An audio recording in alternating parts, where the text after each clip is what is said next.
Hello, Caloston. This is Mappa. Should I say this is Mappa? There you go. A Cypriot football podcast, a roundup show which has put a few noses out of joint, but we're not going into that one. Happy days as usual. I'm Stel. I've got Roy and I've got Kyri here, my co-host as ever. Gentlemen, how are you guys doing with the Pope being in Cyprus at this moment in time? I feel blessed, man.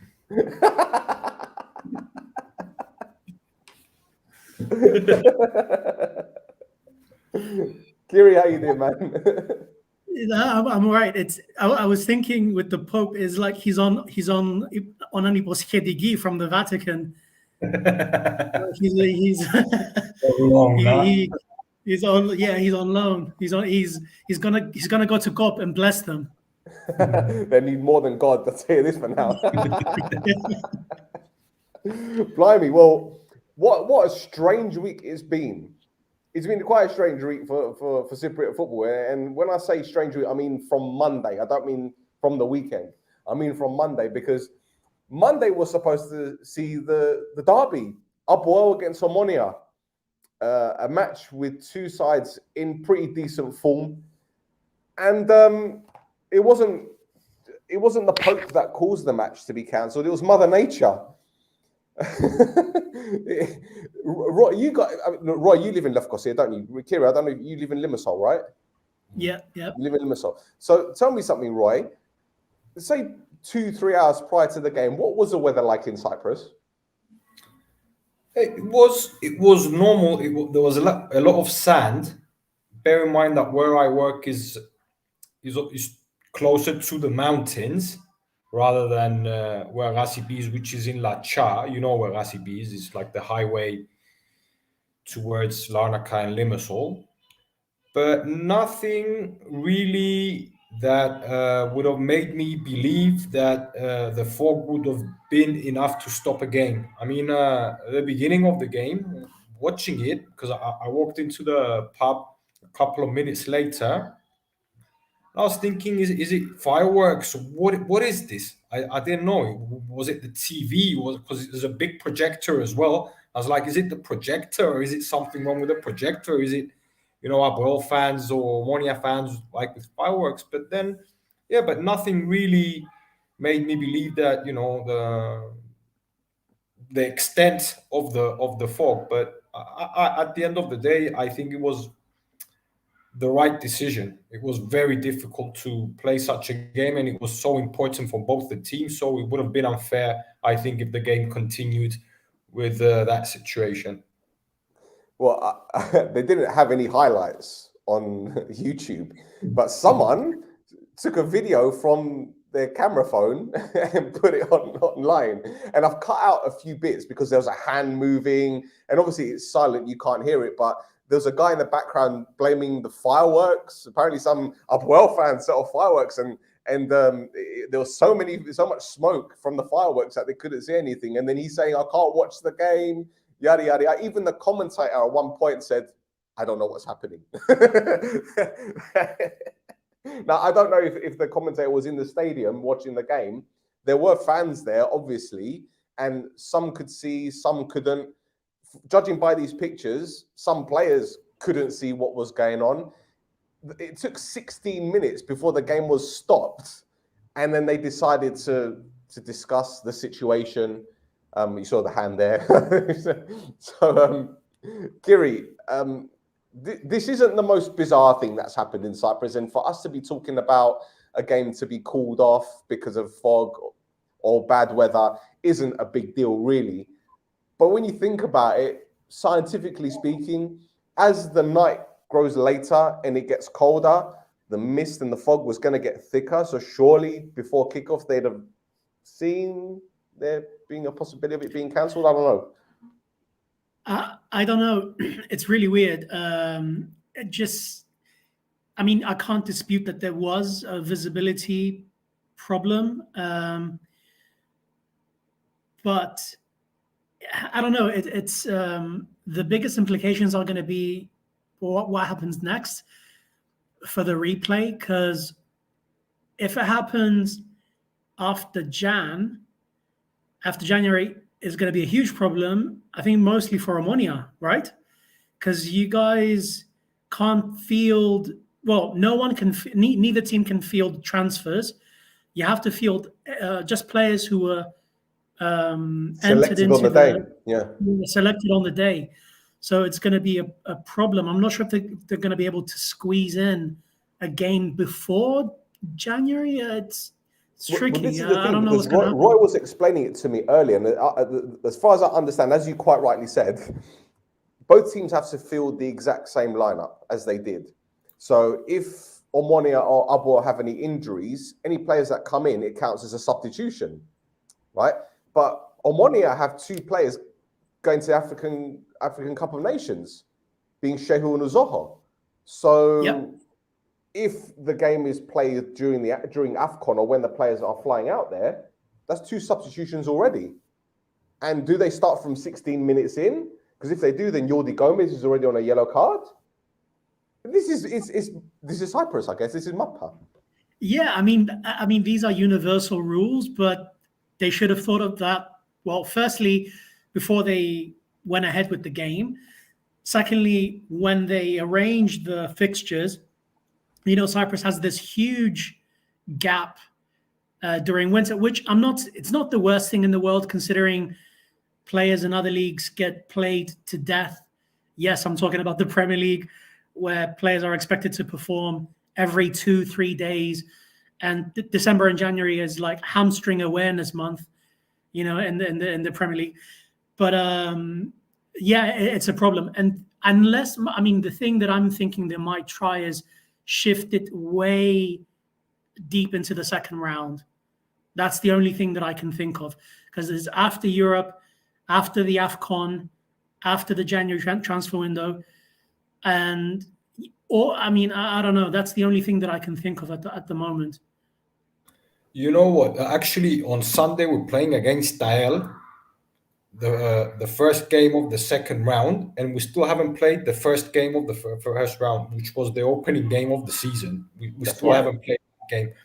And just to add to what you're saying, apparently they said that today they were going to decide the date that the game is going to be continued. They were going to continue the game. And obviously it can't be this week because of the Pope. Well, Roy, before you carry on, explain to our viewers or people listening why they couldn't play the game today. Because we mentioned the Pope at the beginning of the show, and people were like, "Huh?" So why is it significant that the game can't be played this week? Okay, so obviously, when the rule says that if a game is played on a weekday, and it stops for any reason that's not the fault of any of the 2 teams, like in this case because of Mother Nature. The game continues on the following Wednesday, the first Wednesday of the week. So if we played on Monday, we should have played on Wednesday. But because the Pope is here in Cyprus and he's going to use the stadium, the Rasipi Stadium, for his appearance, you know, obviously for security checks and the cleanliness, I don't know what, the pitch was not available. And okay, it's not something that happens very often, but then Omonia's playing on Sunday with APOEL. Like I said, it's the first game of the second round, and we still haven't played the first game of the first round. Then we've got a European game. Then we've got another game. And it seems like it's very difficult to find a date to play the game with APOEL, to continue the game. And that's a problem, not only for the reasons Kyri explained earlier, because with the transfer window coming up, in case you want to, you know, buy any players, you have to continue the game with the exact same squad. And I'm talking about the 18 or 20 players that were selected. And any replacements you do is going to be considered as a substitution. So for the sake of the conversation, Shehu and Uzoho are 2 players who started the game. If I go further and I say Omonoia decides that they want to sign some players in the transfer window, say it's another 2. So 2 + 2 is 4. And then you get an injured player. What are you going to do?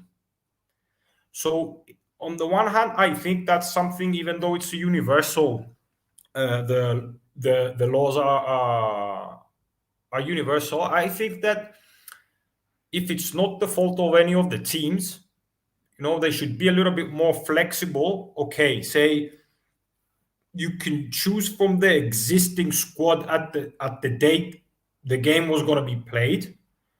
But if for some reason players are away on international duty, or during the transfer window some players left, you can replace them with players from the squad on the date of that game.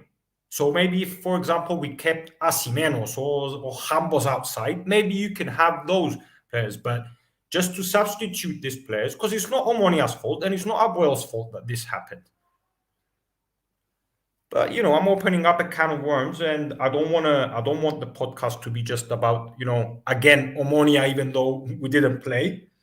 So yeah, I'm a little curious, because now they said today that they were trying to put some pressure on the teams Omonia and APOEL to try and play the game on the 26th, 27th, 28th.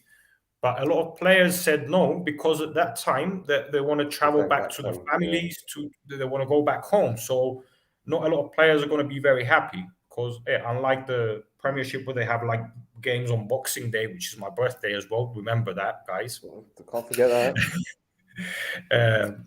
But yeah, I don't know. I don't know what's going to happen, but I don't feel very comfortable, having 2 games in hand and being so far behind the table. It just puts more pressure on the team. Plus, it's 2 more games when others are going to be resting. I just hope we don't have the same situation like Belenenses did against Benfica. Did you see that? Is it 6 players or? They started with 9. They didn't have anyone on the bench. 2 players got injured, and then there was still 7-0 down at half time. They had 9 players to start off with. 2 players got injured at half time, taken off because they didn't have any subs. And then 1 player got injured at the start of the second half. So they're down to 6 men and they had to cancel the game. Apparently Portugal is, they're enforcing really strict rules with COVID in terms of going to football. I think I saw a journalist a few days ago saying, because he lives in Portugal, he said so you need to be vaccinated and you need a test to go to the game. And he went to a pharmacy to get a test, and the next available slot was 2 weeks later. Yeah, they might as well just travel to Cyprus. We'll sort them out and they can travel back the same day. We'll hook you up, don't worry about it. Yeah, medical tourism during December. All right, boys. Go on, Kyri, sorry. No, I was going to say, since we're on offbeat topics, not really related on the pitch, there's 2 topics. I don't know if you wanted to talk about, if you want to get through them in the beginning. Go on. One is the Paphos under-19. Yeah, let's touch on that one very quickly. Go on. You got the story, mate.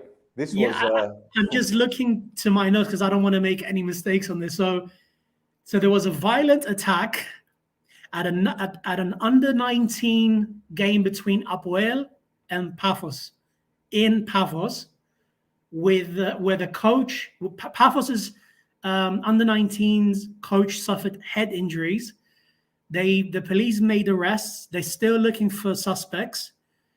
And now they're saying, the Paphos general manager said they're going to hire security for every game from under 16s over. I don't know what that says about everything in Cyprus. I'm not sure there's much to add other than say that this is like deplorable. Barbaric.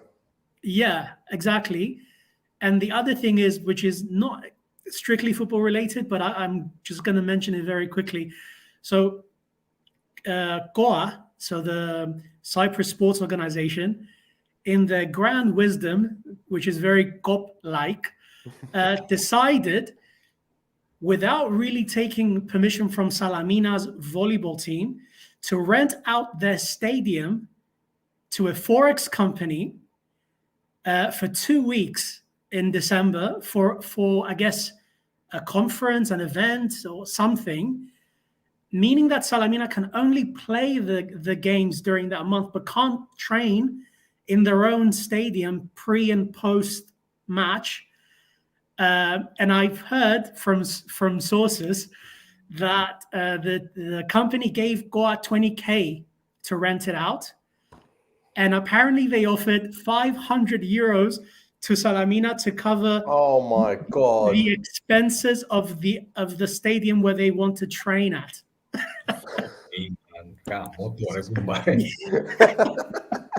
So again, not much to add, but the absurdity of Cyprus. Again, I should say allegedly about those amounts, but that's what I've heard. So they may or may not be true. Just when you thought you Euro would be news surprised, section. they just reel you back in. Yeah. Anyway, we can move on to the actual football. Yeah, let's move on to the next game, and let's talk about your team here, Kyri.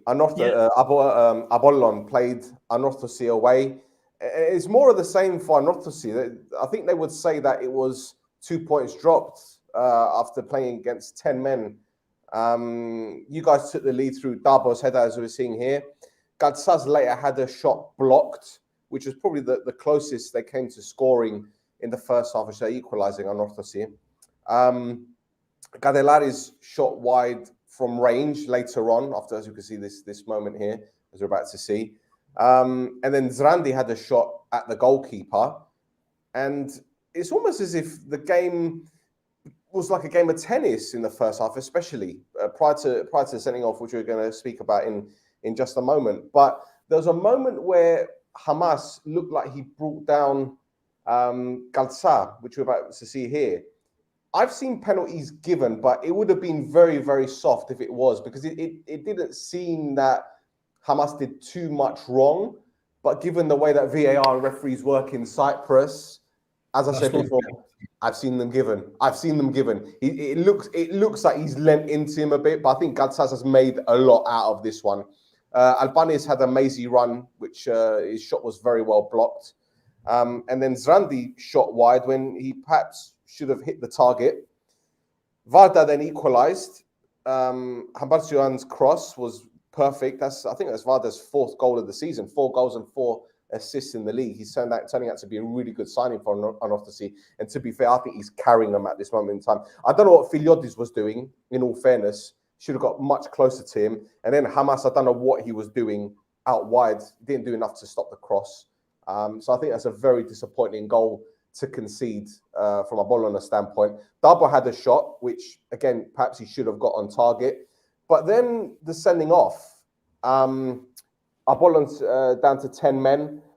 Roberge with a second yellow. When I saw it, I was messaging you guys in the chat. I think that's a straight red. But looking at it more and more, I'd agree that it's a second yellow. I don't think he intended to follow through. You could tell his eyes were on the ball the whole time. And yet, agreed it was a second yellow, and that was the right decision. And that's when Anorthosi woke up. That's when Anorthosi stepped up a gear. As you can see with this opportunity, Delitic headed the ball. It actually came off Hamas. I don't think Hamas knew too much about it, in all fairness. But it was great work from Christofi to put the ball into the box. And you're kind of expecting Delitic to hit the target, but a good block. And then, right at the end, I think Delitic is the first one to say he should have won it, because this opportunity in the 87th minute, I don't know how he hit the post. It was on his favoured left foot. He's in acres of space on the volley. He's done practically everything right, but it's almost as if he's hit it too well. Kyri, what are your evaluation? What's your evaluation of the game and of the performance overall, mate? I'll just a quick comment on the last on Delitic hitting the post. 5 or 6 years ago, when I was playing Power League in London, I told some colleagues that the difference between clinical and terribly wasteful is very thin. And they kind of laughed at me because they were saying, well, you either are clinical or you aren't. But my point was this: Had Exhibit A. yeah, exactly. Had it gone in, let's say off the post or just like on the side netting, it would be a perfect finish because it's as far away from the keeper being able to do anything as possible, right? So you remove any chance of a save, but at the same time, you open yourself to hitting the post or even slicing it out wide. So yeah, I thought that was in. I couldn't believe Apollon. I guess I mean people say it's luck. Other people say, well, he should have just scored because it's up to you to not hit the post. But I consider it luck, especially at the 87th minute. But other than that, I thought it was a fairly balanced game. I mean, I thought we had the upper hand in the first half, despite a couple of chances from Anorthosi. I thought the penalty would have been soft if he had given it. And I think if it was the opposite, like if Apollon wanted that penalty, I don't think Getsbaia would have liked that. I don't think he would have appreciated a penalty like that being given against Anorthosi. I'd have loved to see this reaction. I know. That'd have been worth the show itself. You could have done a whole show on it. I know. I think, I mean, a lot of Apollon fans think that the first half, basically Apollon not finishing it in the first half by scoring at least a second, kind of opened the game up to Anorthosi equalizing, and fine. I mean, the biggest one for me is that Jrandi chance in the 42nd minute, I think. Put it wide, yeah. Because again, he had two options. He could either take the shot himself, which he did, or pass it to Dabo on the right. Actually, I think he went with the right decision to go near post, but execution was slightly off. Don't have much comments because the red card kind of distorted things a little bit. I know you said in the chat that Apollon kind of got off their rhythm once they went down to 10 men. I think in the first 5 or 6 minutes after the red, actually, the manager tried to keep them high and press, but then Anorthosi kind of woke up and started committing a few more players forward, which made it difficult to keep the high line, difficult to keep the pressing. If anything, actually, I think Anorthosi wasn't brave enough once they went down. Once Apollon went down to 10 men. There were 2 incidents in random minutes, it doesn't even matter, where they regained possession in their half, and the way they built the attack was so slow. It allowed Apollon to retreat back into like a 4-4-1 shape, really like without much stress.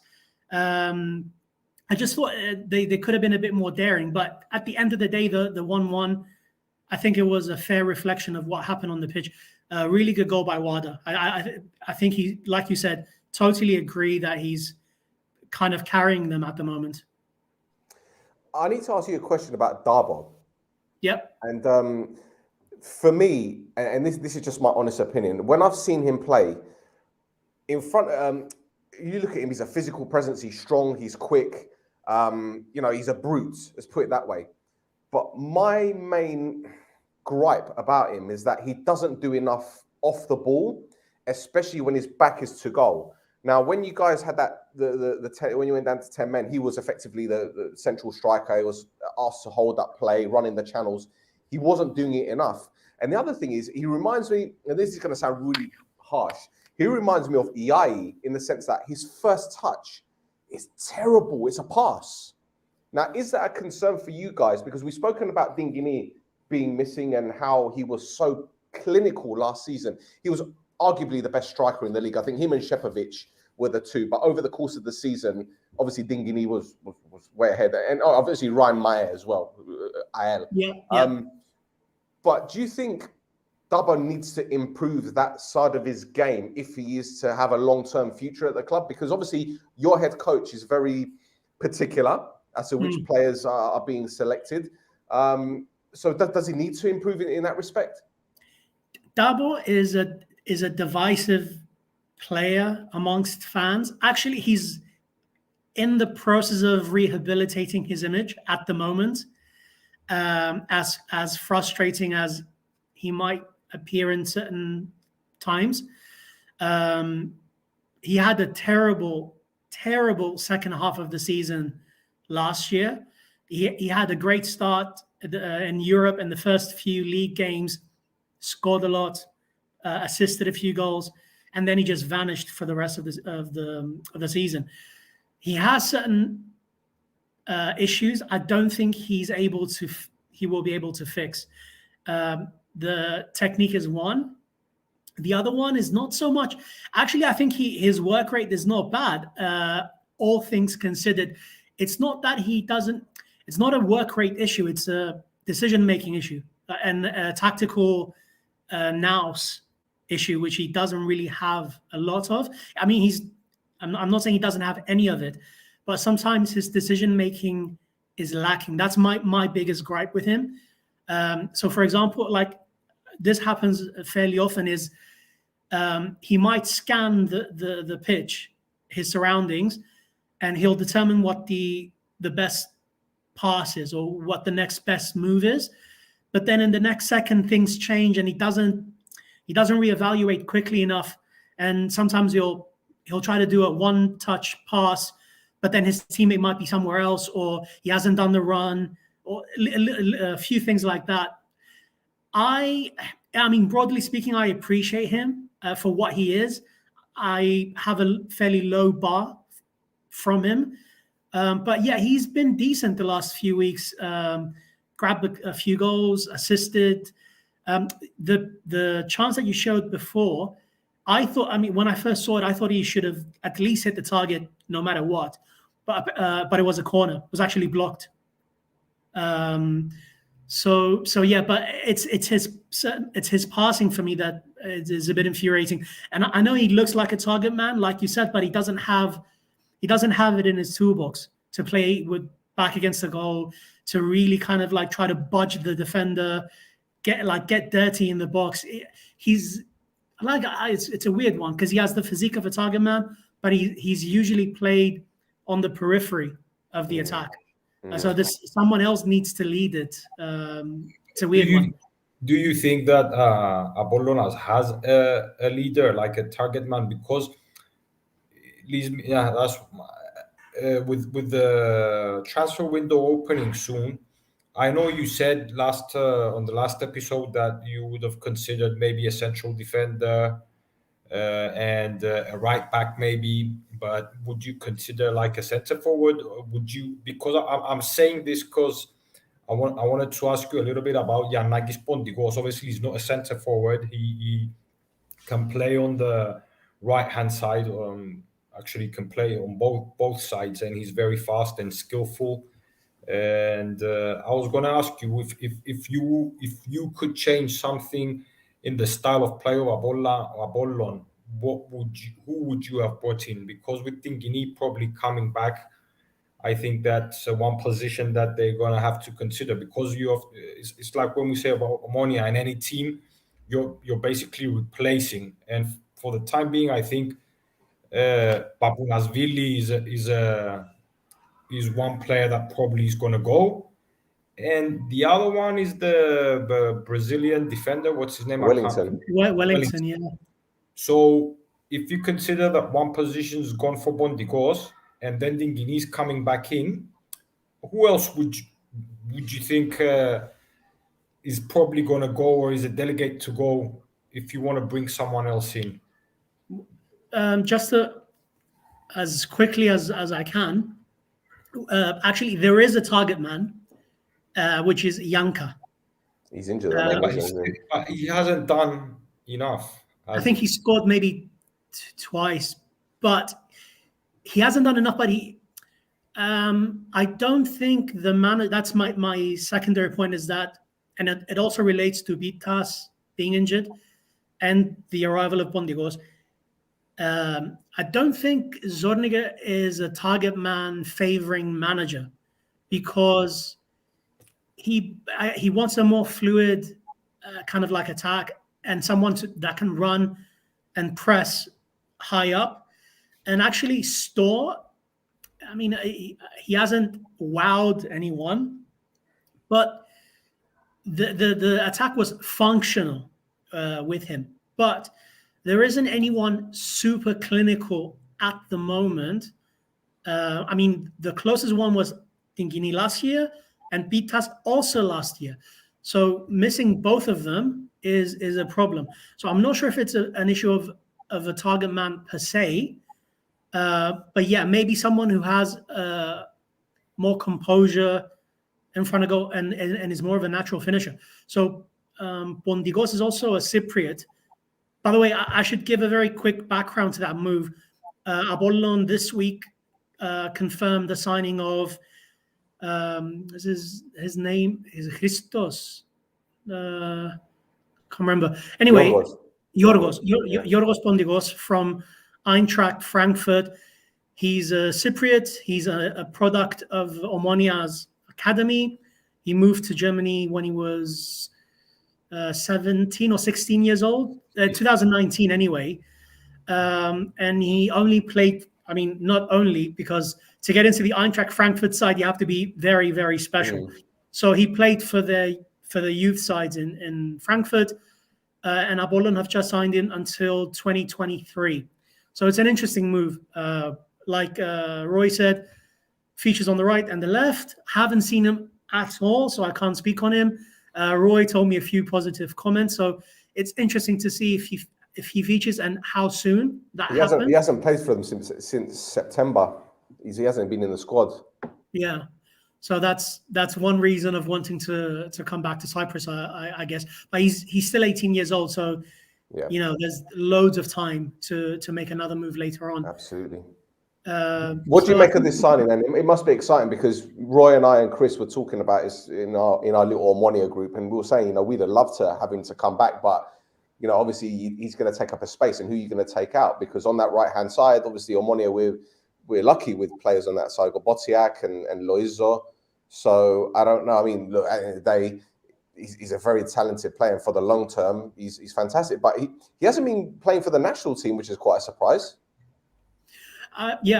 It's difficult to say without knowing the backgrounds of these stories, especially when it comes to national teams, because there's so much stuff in the background that we don't know. So certain clubs really don't want their players leaving. I know Leyton Orient hated when Ruel Sodiriou and Hector Ciprianu came to play for the U21s. I can't say more, but I know that they did not like that move. And I'm sure other clubs abroad also don't like certain situations. And also, we don't know who shapes which Cypriot player gets called to the national team. There's bonuses involved, there's agents involved, there's managers involved. That being said, I'm not saying that he should have been called, because I haven't seen him at all. So, but I'm just saying that it's difficult to speak on that.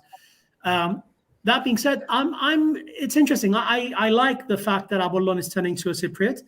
I was a bit envious of Omonia, the last few years. It's not just the last 2 years where Omonia has been playing well, that the Omonia turned towards young, talented Cypriot players. I know firsthand of what Omonia does to attract 15, 16, 17-year-old Cypriot players.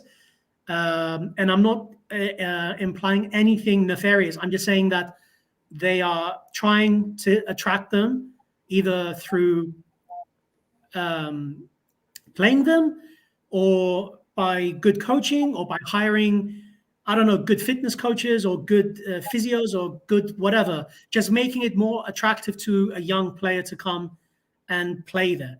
So obviously we had the exception of Pitas on our end.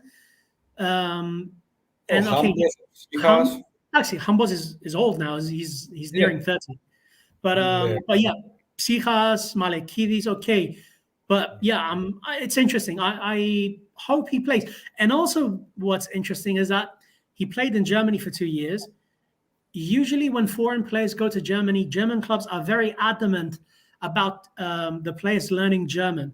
So if he has learned German and we have a German manager, I'm thinking there might be a little bit of a synergy there.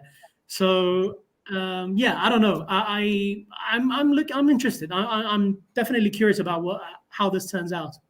Yep. I'm actually interested by the other Cypriot at Frankfurt, Antonio Fodi. You ever heard of him? He came from Omonia's academy. He scored 5 goals in 5 goals in the last 10 games for the same Frankfurt team. So it appears that he's got more of a future at the club than Bondi goes. But listen, at the end of the day, it's about time that we sit here talking about Cypriot players breaking through. We've seen the Omonia players and obviously Bidta as well breaking into the national team. So it's about time that we were talking about these players because. Speaking of which, are you genuinely asking, are you expecting anyone to leave on a transfer, as in to be bought from Omonia this January? Well, Roy and I were talking about this earlier, and the only player that we assume is going to be leaving in January is EI, but he's only on loan. So, and I think that's to bring Ernest Asante back in the squad. But apart from that, we can't think of anyone. I think Duris was possibly one to leave in January, but he's in a hot vein of form at the moment, and you can't sell him. You can't sell him, and you shouldn't sell him anyway because he's brilliant. Okay. To be honest, we're running out of time as well, so I don't know if you would rather want to talk about any other games or just keep it to that and just talk about I'll tell you what, let's move on. Let's move on to the APOEL game then, because that's the last one that we're going to discuss. Yeah, shall we just quickly go into that one because I've got some highlights to show you guys. Yeah, So AEK beats. Hang on, AEK beats APOEL 2-0. AEK took the lead through Jutsko, lovely goal, top bins as they call it. And again, APOEL trying to play an offside trap, which clearly didn't work. No one was talking to each other with that one. Everyone's arms were in the air, but no one was actually holding the line. Jutsko with a brilliant goal. As much as I dislike Vozinha, actually no dislike. As much as I find him absolutely hilarious, he had no chance. But this was a controversial incident. A foul by Tomovic, which went to VAR. And this was more of a penalty than the decision not given in the other game that we discussed. And this, for me, is a stonewall penalty. He's lost possession of the ball. He's dithered over and he stuck his right foot out and he stepped on the player. That is clear as day. That is clear as day. But he went to VAR and he was told to get up. What the fuck is this? But Jutsko missed the chance to make it 2-0, an opportunity which I'm gonna repeat myself in the next clip. You'd have bet your house on for him to at least hit the target. But this one from Madojevic was even worse. You look at Kerkes on the bench. He's like, what's going on? But this one, Driskovski, again, a guy with a history of scoring goals.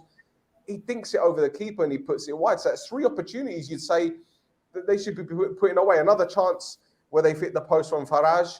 But this was the second goal at the end from Faraj. He atoned for his miss. Vozinha's gone up to try and score. And Faraj has just put this in, bottom corner, 2-0, game over. And I'm going to show this over and over again because it's another calamity from Vozinha. Now, on the one hand, I can say, why are you not running back to your goal? But on the other hand, I'm thinking, Faraj was in miles of space. No one was actually chasing him. It was only Vozinha that was chasing him. So another defeat for APOEL. Their form has been terrible. And Kerkes, as you'll see in just a moment, a forlorn character on the touchline. He looks a broken man. It's almost as if, Arefiga, man, what am I going to do? Like, that is it. Ole gana Kerkes at the moment. Kerkes at the wheel. At the moment, you see the darkness, the weight. Hello, darkness, my old friend. You know what? I feel sorry for Kerkes because Roy and I have spoken in depth about the guy last season and how we respect him and how he's basically carried this team. I think Bebe is the new director of football at APOEL, if I'm not mistaken. So he and the president have been running the ship. But I feel so sorry for the guy because he's done so well. He's done so well with this team. But can you guys summarize the slump? I don't want to talk too much about this game because we saw it clear as day how bad APOEL were, especially defensively. What's happened to the club at this moment in time? They've gone from up there challenging to the title to down here. I can't say it's just selling Maya. Surely it's not down to that. I don't know, Roy. Well, okay. We touched it briefly earlier because we were on the phone with Stel for quite some time this afternoon. And okay, listen. For me, AEL has done extremely well the last 2-3 years. I mean, winning cup final and ending third last year. And for me, they're the team that exceeded the expectations set for them realistically in the beginning of every season. And they did that having one of the smallest budgets and without having a lot of people supporting them and helping them. It was basically Sophocleus and Kerkes running the ship and doing all the work.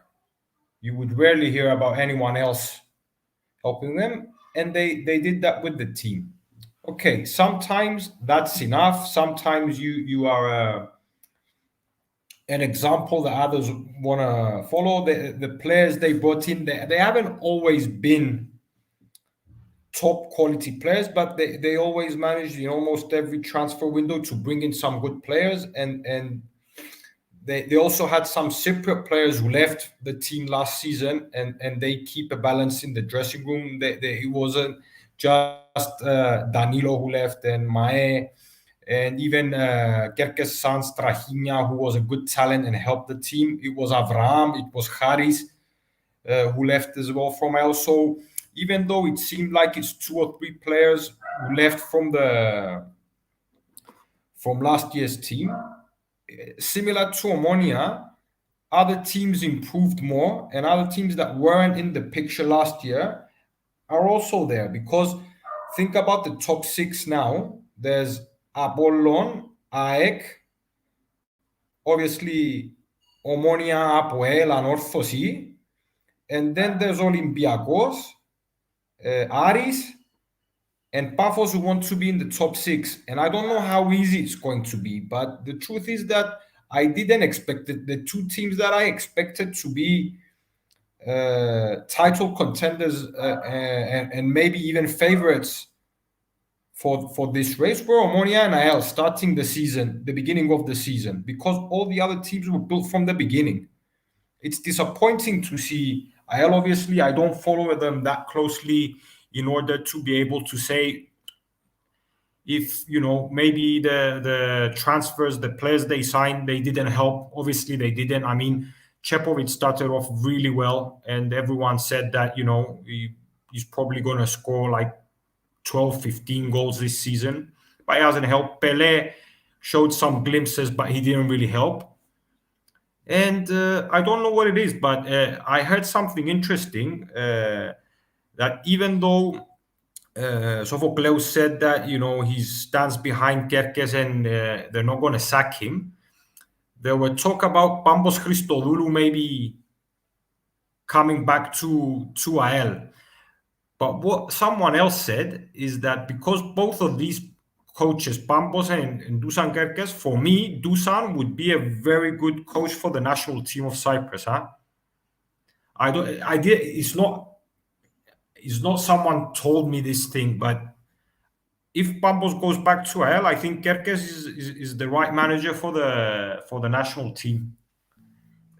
So I tend to agree with that only because Kerkes has coached older players and younger players. The one reservation I will have is probably the most promising youngster he's got in the squad at the moment is Anthony Georgiou, who broke through Tottenham's academy, and he's not playing this season. He's not playing. Exactly. So I don't know. But then again, is it because he's struggling to settle in Cyprus? Is it? It could be anything. It could be many reasons, which I'm unbeknownst to us, so to speak. So, with the quality of players in the national team that Cyprus has, okay, the results don't reflect that, but we've seen it ourselves. The likes of Loizo, Johnny's, etc. Bitta, we know what they're capable of. The other thing I will say, maybe Kyri will challenge me on this one. Kerkes' system, he just insists on a 4-1-4-1. They haven't won a game in 6. When are you going to change it? Yeah, it's hard to boil it down to the formation itself. I mean, I appreciate the point, but there's seemingly so much going on with them, so many issues. But yeah, I mean, a change in formation wouldn't hurt at this point, definitely.